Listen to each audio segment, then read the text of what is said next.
Hi, my name is Wayne Warrington, and this is my first video blog, so don't laugh. I'm coming to you from beautiful Hawaii with a request to help me beat cancer. You see, back in 1997, when I was living in Boulder, Colorado, applying to medical school, I got the worst news of my life. My mom was on a Caribbean cruise with other family members when she became incredibly weak and started bruising all over her body. She could barely walk off the ship, she was so tired. If you knew my mom, you immediately knew that something was terribly wrong.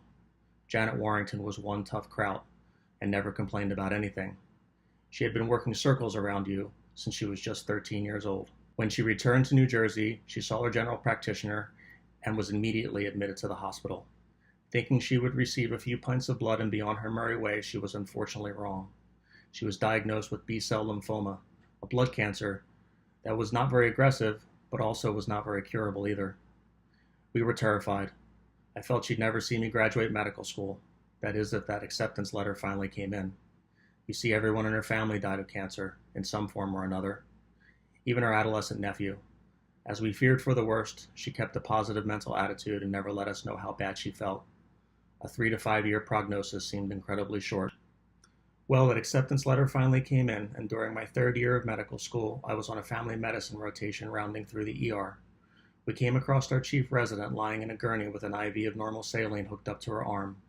She said she had overdone her training the day before and was a bit dehydrated. She was preparing for her first triathlon with a fundraising group called Team in Training. This caught my attention. T&T trains people from all athletic backgrounds, or not at all, to complete an endurance event while raising funds for the Leukemia and Lymphoma Society. It is the largest of its kind, and over the last 30 years, 650,000 participants from this program have raised over $1.5 billion.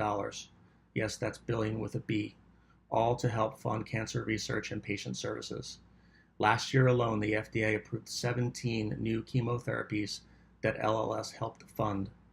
Nearly 40% of blood cancer treatments approved by the FDA from 2000 to 2015 were first approved as blood cancer therapies, so this research really does help all cancer patients. I went home that night and immediately signed up to do the LA Triathlon in 2001, and the rest is history. I was tasked with raising $3,600 and my mom thought I was crazy. How the hell are you ever going to raise that kind of money, she asked. Honestly, I was a little concerned too, but I had faith that there were a lot of people out there that loved and supported her. I also knew that there were many, if not most, who had some relationship with someone affected by cancer. In the end, we raised close to $25,000. They put me in front of a crowded ballroom at the LA Hilton to give a motivation speech as the top fundraiser the night before the event. My mom got a standing ovation from over 500 people. She was in tears, and so was I, as I knew this wouldn't be my last time doing this. Olympic distance triathlons turned into marathons, and marathons turned into Ironmans.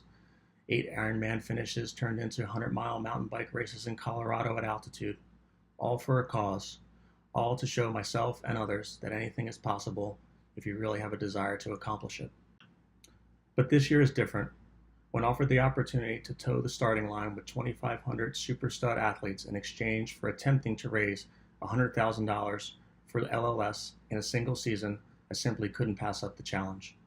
Laurie, the campaign manager, told me that she felt I had the capability to raise that kind of money, and I was immediately reminded of my mom's disbelief when my fundraising target was only $3,600. The possibility of raising this kind of money supersedes all else this year. It's really the only reason I believe I do deserve a spot at the starting line, because few others will have used their athletic ability to fundraise for a worthy nonprofit like the 6 of us on this Kona team.